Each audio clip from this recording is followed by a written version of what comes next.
बारामती विधानसभा मतदारसंघातील पोटनिवडणुकीच्या संदर्भात काही महत्त्वाच्या राजकीय घडामोडी घडत आहेत. सुनेत्रा पवार उपमुख्यमंत्री आणि राष्ट्रवादी काँग्रेसच्या नेत्या सुनेत्रा पवार या बारामतीच्या पोटनिवडणुकीसाठी उद्या उमेदवारी अर्ज दाखल करणार आहेत.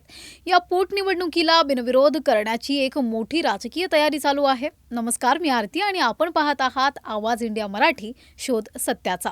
आता पाहूयात आमचा हा स्पेशल रिपोर्ट. बारामती पोटनिवडणुकीत राजकीय उलथापालथ.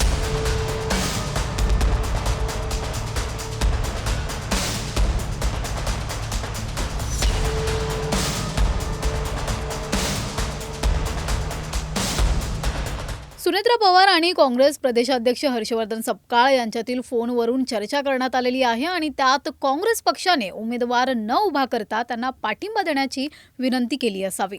काँग्रेस बारामतीच्या पोटनिवडणुकीत उमेदवार उभा करण्याचे ठरवले होते, परंतु सुनेत्रा पवार यांच्या नवीन प्रयत्नांमुळे काँग्रेसच्या भूमिकेत बदल होण्याची शक्यता आहे. याशिवाय शरद पवार आणि राष्ट्रवादी काँग्रेसचे प्रदेशाध्यक्ष शशिकांत शिंदे यांच्यातील बैठकही महत्त्वाची ठरली आहे.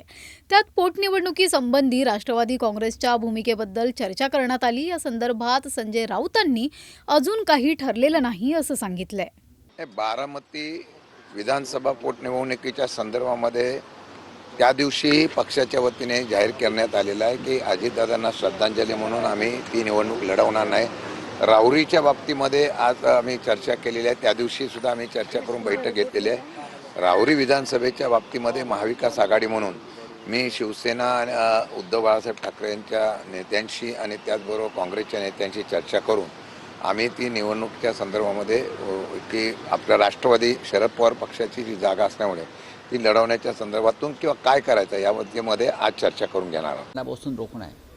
तरीही या दोन्ही निवडणुकांसंदर्भात महाविकास आघाडीमध्ये चर्चा सुरू आहे, चर्चा होत राहील आणि निर्णय घेतला जाईल.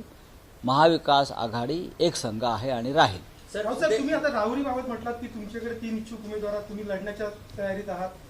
मात्र अशा वेळेला काँग्रेस हर्षवर्धन सपकाळ हे ठामपणे सांगतायत मीडियामध्ये की आम्ही लढणार. इव्हन त्यांनी उमेदवारांच्या मुलाखती घ्यायला देखील सुरुवात केली. घेऊ द्या ना, त्यांचा पक्ष आहे, ते पक्षाचे प्रांताध्यक्ष आहेत, ते पक्षाचे प्रांताध्यक्ष आहेत, प्रदेशाध्यक्ष आहेत आणि पक्षानं आम्ही तयारी केली आहे. आम्ही 3 उमेदवारांच्या मुलाखती घेतलेल्या आहेत.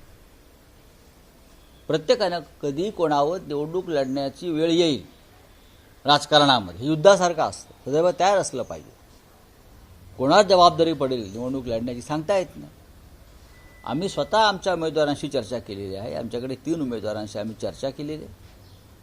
हर्षवर्धन सपकाळजी जर त्यांचे उमेदवार ठरवून ठेवत असतील तर ही चांगली गोष्ट आहे. आणि राष्ट्रवादी काँग्रेससुद्धा त्यांच्या उमेदवारासंदर्भात चर्चा करते आहे आणि 3 पक्ष मिळून आम्ही निर्णय घेऊ. आमचा निर्णय पक्षप्रमुख घेतील. शिवसेना शिंदे गटाचे नेते उदय सामंत यांनीही शरद पवारांची भेट घेतली आणि बारामती पोटनिवडणुकीसंबंधी विचारांची देवाणघेवाण केली. उदय सामंत यांनी अजित पवार यांच्या निधनानंतर ही शरद पवारांशी घेतलेली पहिली भेट आहे. 2 महत्त्वाच्या गोष्टींसाठी आज आम्ही शरद पवार साहेबांची भेट घेतली. त्याच्यामध्ये शरद पवार साहेबांनी माझ्या MIDCच्या भागामध्ये ज्या ओपन स्पेस आहेत त्याच्यामध्ये ट्री प्लांटेशन करायचं आहे, तर ते कशा पद्धतीनं तुम्ही करू शकता हे सांगण्यासाठी एक टीम बोलवलेली होती आणि त्याचं डिस्कशन आम्ही त्या ठिकाणी केलं. दुसरी महत्त्वाची गोष्ट होती की मी असेल, विजयदादा असतील, आम्ही अखिल भारतीय नाट्य परिषदेवर काम करतो. मी त्या नाट्य परिषदेचा विश्वस्त आहे आणि या संस्थेचे प्रमुख विश्वस्त हे माननीय शरदचंद्रजी पवार साहेब आहेत. तर त्या संदर्भामध्ये काही चर्चा करायची होती, ती देखील चर्चा आम्ही शरद पवार साहेबांबरोबर केली. नाट्य परिषदेच्या विश्वस्तांच्या बैठकीसाठी 13 तारखेला त्यांनी आम्हाला वेळ दिलेला आहे. ती बैठक नाट्य परिषदेची विश्वस्तांची होईल आणि याच 2 महत्त्वाच्या गोष्टीसाठी आज आम्ही शरद पवार साहेबांना भेटलो. दुसरी महत्त्वाची गोष्ट की माननीय अजितदादांचं दुःखद निधन झाल्यानंतर तशी भेट आमची साहेबांची झाली नव्हती. त्याच्यामुळं त्यांच्या प्रकृतीची देखील विचारपूस आम्ही केली.